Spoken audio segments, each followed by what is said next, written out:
Hello everyone, welcome you all. स्वागत है आप सभी लोगों का। थोड़ा सा आवाज़ में प्रॉब्लम हो रही होगी बट नेवरदलेस उम्मीद करता हूँ कि क्लियरली आप सुन पा रहे होगे और समझ भी पाओगे।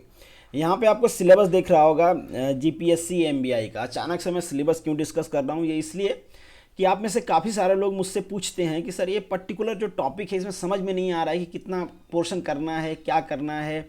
पर्टिकुलरली डिटेल में मेंशन नहीं है सिलेबस, तो इंडिविजुअल रिप्लाई करना, उतना ज़्यादा रिप्लाई करना और सबको डिटेल में बताना पॉसिबल नहीं हो पा रहा था। हालांकि मैंने सबको रिप्लाई किया है जिन्होंने जिन्होंने लोगों ने पूछा है। तो मैं सोचा कि एक वीडियो बना देता हूं जिसमें हम डिटेल में डिस्कस ही कर लेते हैं। छोटी सी वीडियो है, आपको समझ में आ जाएगा क्या क्या आपको पढ़ना है, क्या क्या नहीं पढ़ना है, किस टाइप के क्वेश्चंस आएंगे, क्या चीज़ें मैंने करा दिया है, क्या बचा हुआ है, क्या करने वाले हैं, सारी चीज़ें डिस्कस कर लेंगे। सबसे पहले बात करते हैं आपके फर्स्ट पॉइंट का, इंजीनियरिंग ड्राइंग। इसमें सारी चीज़ें मैंने करा दिया है except then the projection of line and plane. तो ये जो लाइन और प्लेन है ये सिमिलर होता है पॉइंट प्रोजेक्शन के, और पॉइंट प्रोजेक्शन मैंने कराया हुआ है। लिमिट फिट एंड टॉलरेंस आपको, अगर मुझे लगता है कि मैंने जो इसकी प्लेलिस्ट बनाया हुआ है इंजीनियरिंग ड्राइंग की उसमें होगा मोस्ट प्रोबेबली। अगर नहीं होगा तो मैं ऐड कर दूंगा, ये भी मैंने ऑलरेडी कराया हुआ है, तो इनमें कोई डाउट नहीं है। अगर आपको फंडामेंटल आता है तो आप जस्ट चिल रहें। अगर कहीं से क्वेश्चन मिलता है ऑब्जेक्टिव तो करते रहें, नहीं मिलता है तो फंडामेंटल क्लियर रखें। जो क्वेश्चन आएगा ईजी लेवल के ही आएंगे, आप कर लोगे, आपको ज़्यादा टेंशन की जरूरत नहीं है। सेकेंड जो पॉइंट है इंजीनियरिंग मैकेनिक्स का, तो सेंट्रॉयड क्या होता है, सेंटर ऑफ ग्रेविटी क्या होता है, कैसे निकालते हैं सारे सेक्शन का, ये आपको पढ़ना है और उम्मीद करता हूँ आपको आता भी होगा। फिजिक्स का पोर्शन है ये। Coplanar, concurrent forces, coplanar, non planar, ये सारी चीज़ें हैं। ये सारी चीज़ें आसान है, इसमें कोई डाउट नहीं आप लोगों को, आपको आता होता। कुछ लोगों को प्रॉब्लम है कि ये रेक्टिलिनियर और कर्वीलिनियर मोशन कहाँ पे है। रेक्टिलिनियर मतलब स्ट्रेट लाइन मोशन की बात करें। अब स्ट्रेट लाइन मोशन में ग्रेविटी भी आता है, कोई बॉडी फॉल करती है, कोई बॉडी ऊपर जाती है, वो भी आपका लीनियर मोशन में आता है, ठीक है। तो उसको भी आपको पढ़ना है। स्ट्रेट लाइन मोशन आपको पढ़ना है, सर्कुलर मोशन आपको पढ़ना है। ये दोनों इस टॉपिक में कवर होते हैं, तो ये सारी चीज़ें आप पढ़ लेना। मैंने नहीं कराए हैं, ज़्यादा आपको प्रॉब्लम होगी, नहीं मिलेंगे तो मैं करा भी दूंगा। क्वेश्चन प्रैक्टिस करना होगा तो मैं क्वेश्चन भी प्रैक्टिस करवा दूंगा आपको। हालांकि कुछ क्वेश्चन शायद मैंने डाला हुआ था इसके पहले जो टेस्ट था उसमें। वर्क पावर एनर्जी थ्योरम, इस पर मैंने डिटेल में डिस्कशन किया हुआ है। सिंपल मशीन में भी डिस्कस किया हुआ है, एमसीक्यू भी डिस्कस किया हुआ है, तो इसको टेंशन लेने की जरूरत नहीं है। जितना मैंने कराया वो कर लो, आपके सारे फंडा क्लियर हो जाएंगे। इसमें काफ़ी सारे लोगों को डाउट है। थियरी ऑफ मशीन वाला जो मशीन डिजाइन का जो पोर्शन है, इसमें लोगों को डाउट है। पहला पॉइंट ही डाउट में है कि जो general consideration in machine design है उसमें हम क्या पढ़ें, बेसिकली कौन कौन से पॉइंट पढ़ें। तो जो जनरल कंसिडरेशन है उसमें बेसिकली वो बात कर रहे हैं, जैसे आपको आना चाहिए कि लोड क्या होता है। अब मशीन डिजाइन, कोई कंपोनेंट आप डिजाइन करोगे तो बेसिक चीज़ें आपको पता होना चाहिए। लोड, स्ट्रेस, स्ट्रेन, जो कैनेमेटिक्स ऑफ मशीन होता है वो आपको पता होना चाहिए। सेफ्टी, उसकी साइज, डिज़ाइन के बारे में कुछ जो डिज़ाइन के लिए थियरम है, जैसे गुडमैन, उस बहुत डिटेल में आपको नहीं जाना, उसके फार्मूले और मूल्य आपको आने चाहिए क्योंकि बेसिक क्वेश्चन ही आपसे पूछे जाएंगे। तो इस टाइप की चीज़ें और उनका जो लाइफ साइकिल है, ये सारी चीज़ें, मतलब बेसिक चीज़ें जो मशीन डिज़ाइन, किसी कंपोनेंट को डिज़ाइन करते टाइम आपको कंसीडर करना पड़ता है, उसका बेसिक आपको पता होना चाहिए। जो जो पॉइंट्स मैंने नेम किए हैं यहाँ पे, उसके बारे में बेसिक आइडिया आपको होना चाहिए, बहुत डिटेल में नहीं। काफ़ी सारे लोगों को इसमें डाउट है कि फंडामेंटल यूनिट और डेराइव यूनिट पे क्या पढ़ना है। तो देखो, फंडामेंटल यूनिट हम सभी को पता है 7 होती हैं, बट हमको 7 नहीं पढ़ने, हमको यहाँ पे 3 पढ़ने बस, जो मैकेनिक्स में यूज़ होती हैं। वो कौन कौन सी हैं भाई? तो हमको पढ़ने हैं यहाँ पे केवल मीटर, केजी और सेकेंड वाली, ठीक है। ये मीटर लेंथ वाली, केजी मास वाली और सेकेंड टाइम वाली। इसके अलावा जो एम्पियर का होता है, केल्विन, मोल, कैंडेला, ये सब हमको नहीं पढ़ना है। हमको केवल इतना ही पढ़ना, 3 यूनिट। तो ये हो गई फंडामेंटल यूनिट।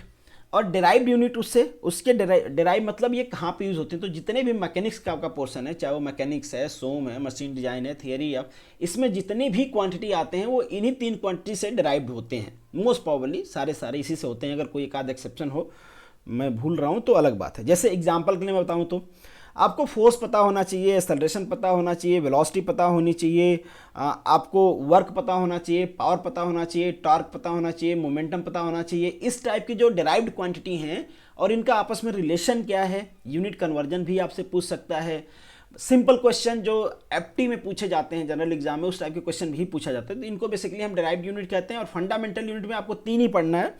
फंडामेंटल यूनिट से ज़्यादा इंपॉर्टेंट है कि उससे जो डेराइव्ड यूनिट है, जिनका मैंने अभी नाम लिया है, इन सारे यूनिट के बारे में बेसिक नॉलेज आपको होना चाहिए। उनका फॉर्मूला क्या है, एक दूसरे में कन्वर्जन कैसे करते हैं, सारी चीज़ें पता होना चाहिए। जो नॉन कन्वेंशनल एनर्जी सोर्सेज है पूरा मैंने कराया हुआ है A to Z with MCQ, तो उतना आप कर लें, मोर देन सफिशियंट है आपके लिए। हाँ, अगर टाइम बचता है तो आप एमसीक्यू प्रैक्टिस करते रहें। डिसिप्लिन तो डेफिनेटली एमसीक्यू तो आप कितना भी प्रैक्टिस कर लो। थर्मोडायनेमिक एंड थर्मल इंजीनियरिंग की बात करें तो बेसिक कंसेप्ट ऑफ थर्मोडायनेमिक्स, इसमें मैंने आपको कहा हुआ है कि जो मैंने बनाया हुआ है इंटरव्यू सीरीज के जो लेक्चर्स हैं मेरे, वो आप कर लो। मोर देन सफिशियंट है आपके बेसिक कॉन्सेप्ट में, मतलब आपके thermodynamic system, thermodynamic property, thermodynamic state, thermodynamic equilibrium, उसमें थोड़ी सी रिवर्सिबिलिटी, क्योंकि इक्विलिब्रियम उससे रिलेटेड है। तो इस टाइप की चीज़ें आपको पढ़ना है, इससे रिलेटेड आपसे क्वेश्चन पूछे जाएंगे। फर्स्ट लॉ आप सभी को पता होगा क्या होता है, सेकेंड लॉ भी आप सभी को पता होता है, थर्मोडायनेमिक साइकिल भी आपको पढ़ने हैं। अब थर्मोडायनेमिक साइकिल में बहुत सारे चीज़ें नहीं पढ़, थर्मोडायनेमिक साइकिल में तो सारी साइकिल आ गई, फिर उनके डेरिवेशन, फिर उनके एप्लीकेशन, उतना डिटेल में आपको नहीं पढ़ना है। बेसिक आपको आना चाहिए कि थर्मोडायनेमिक साइकिल कौन सी होती है, मतलब जो भी 5-7 थर्मोडायनेमिक साइकिल हैं, पावर साइकिल ले लो चाहे रेफ्रिजरेशन साइकिल ले लो, वो आपको आने चाहिए। उसमें कौन कौन से प्रोसेस इन्वॉल्व हैं वो आपको आने चाहिए। बहुत ज़्यादा आपको डिटेल में नहीं जाना है कि उनका एप्लीकेशन, उनके एप्लीकेशन में भी डिटेल में पढ़ रहे हो आप कि उसमें क्या क्या एफिशिएंसी इंप्रूव करने के लिए हम कौन से कंपोनेंट लगाते हैं, कौन से प्रोसेस को चेंज करते हैं, तो उतना डिटेल में आपको नहीं जाना है, बेसिक आपको आना चाहिए। ज़्यादा लोगों को फ्लूइड मैकेनिक्स में प्रॉब्लम है, तो फ्लूइड स्टैटिक्स आप सभी लोगों को पता होना चाहिए, काइनेमेटिक्स एंड डायनेमिक्स। तो इसमें थोड़ा सा मैं कुछ नाम ले लेता हूँ, थोड़ा आपको बेसिक आइडिया हो जाएगा क्या पढ़ना है। जिससे फ्लूइड प्रॉपर्टी आप सभी को आना चाहिए, fluid pressure, stress, fluid measurement, hydrostatic pressure, energy, मास ट्रांसफ़र, प्रेशर मेजरमेंट जैसे बैरोमीटर, ये इस पे क्वेश्चन, बॉलेंसी पे क्वेश्चन, फ्लो फील्ड क्या होती हैं, फ्लूइड मोशन क्या होता है, वेक्टर एनालिसिस फ्लूइड में आप पढ़ते होगे, पोटेंशियल लाइन बेसिकली आप पढ़ते होगे, वेलोसिटी फंक्शन, ये सारी चीज़ें हैं।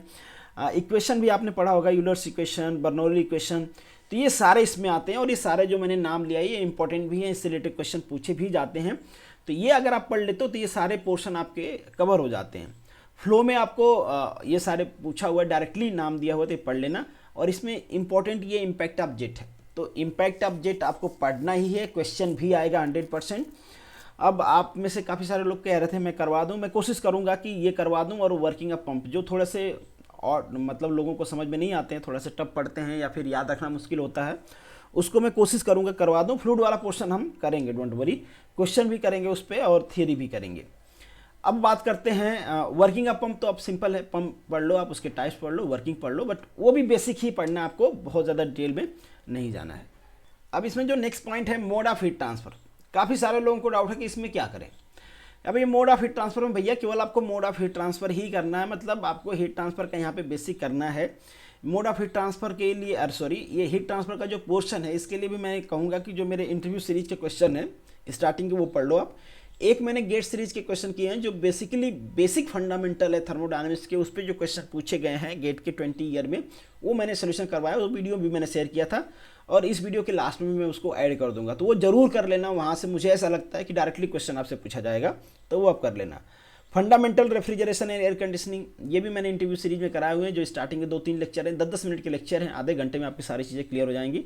रेफ्रिजरेशन आपको आना चाहिए बेसिक, वो साइकिल भी बेसिक आना चाहिए जो ट्रेडिशनल वाली साइकिल है। COP भी आपको आना चाहिए, किस प्रिंसिपल पे वर्क करता है, मतलब सेकेंड लॉ की स्टेटमेंट भी आपको आने चाहिए। और एयर कंडीशनिंग के बारे में भी थोड़ा सा आपको बेसिक नॉलेज ही रखना है एयर कंडीशनिंग के बारे में। एयर कंडीशनिंग होती क्या क्या, कौन कौन से प्रोसेस होते हैं, और थोड़ा सा ये साइकोमेट्रिक चार्ट में किस तरीके से ड्रॉ किए जाते हैं वो आप रख लेना। चांसेस हैं साइकोमेट्रिक के क्वेश्चन पूछ लिए जाएँ आपसे, तो वो जरूर पढ़ लेना आप। नेक्स्ट बाकी सारी चीज़ें हैं, इसमें मुझे नहीं लगता कि कोई डाउट होगा क्योंकि किसी ने कभी इसके रिलेटेड चीज़ें पूछा नहीं। और इसमें भी बाकी चीज़ें मैंने सारी चीज़ें कराया हुआ है, CNC कन्वर्जन कराया हुआ है, बायोफ्यूल्स करवाया हुआ है डिटेल में। मैंने इंटरनल कंबसन इंजन और हीट ट्रांसफ़र तो पूरा जो आपके RTO के सोल्यूशन है MBI और AMBI के, वो सब कराया हुआ है डिटेल में, तो वो क्वेश्चंस भी आप कर सकते हो, आपको काफ़ी फ़ायदा होगा। IC इंजन का तो अगर आप कर लेते हो तो मैं गारंटी देता हूँ कि IC इंजन का कोई ऐसा क्वेश्चन नहीं होगा जो इससे हट के पूछ लिया जाएगा आपसे। जितना मैंने प्रीवियस ईयर के क्वेश्चंस कराए हैं उनका जो मैंने एक्सप्लेनेशन दिया है, मतलब बैकग्राउंड की जो थियरी है वो आप पढ़ लेते हो, मतलब आपको अलग से नहीं पढ़ना, वहाँ पर मैंने बताया हुआ है, वो आप सुन लेते हो, समझ लेते हो, तो आई गारंटी कि मैं कोई भी ऐसा क्वेश्चन आपको IC इंजन का नहीं पूछा जाएगा जो उसमें से नहीं होगा। तो ये बेसिकली कराया हुआ है ऑलरेडी। मटेरियल साइंस में इस पर भी किसी को कोई डाउट नहीं है, ये कन्वेंशन यहाँ पे मेंशन किया गया, तो जो भी कन्वेंशनल प्रोसेस होते हैं वो आप पढ़ लेना। यहाँ पे अगर कुछ मेंशन नहीं है, जो भी कन्वेंशनल प्रोसेस है मैन्युफैक्चरिंग के वो सब आपको आनी चाहिए, क्योंकि यहाँ पे ETC दिया हुआ है तो वो सारे यहाँ पे इंक्लूड होते हैं। बाकी ये सारी चीज़ें, हीट ट्रीटमेंट मैंने करा हुआ है बहुत अच्छे से, काफ़ी सारी चीज़ें हमने डिस्कस किया हुआ है, iron carbon equilibrium diagram discuss किया हुआ है, मटेरियल, उसकी प्रॉपर्टी, अलाइंग एलिमेंट, ये सारी चीज़ें मैंने डिस्कस किया हुआ है। कास्टिंग पे काफ़ी सारे क्वेश्चन मैंने डिस्कस किए हुए हैं, वीडियो लेक्चर्स पड़े हुए हैं, आप वो भी देख सकते हो। टूल भी डिस्कस किया हुआ मैंने, टूल लाइव भी डिस्कस किया हुआ है।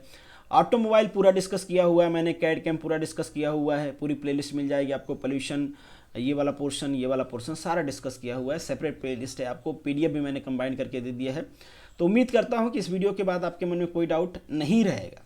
स्टिल अगर आप कहीं पे स्टक होते हो तो यू आर मोस्ट वेलकम, कहीं पे भी आप मुझसे कांटेक्ट कर सकते हो, मैसेज के थ्रू या फिर आप कमेंट बॉक्स में, जहाँ पे भी आपको कंफर्टेबल फील हो आप कांटेक्ट कर सकते हैं। ये जो क्वेश्चन है तो मैंने पूरा करवा दिए हैं, खूब प्रैक्टिस किया आपने और आपको कोई डाउट भी नहीं होगा।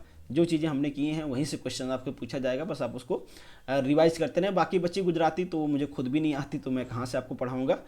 तो this is the end of this video. Thank you so much for watching this. मिलेंगे नेक्स्ट वीडियो में, तब तक के लिए आप सभी लोगों को all the best, good luck.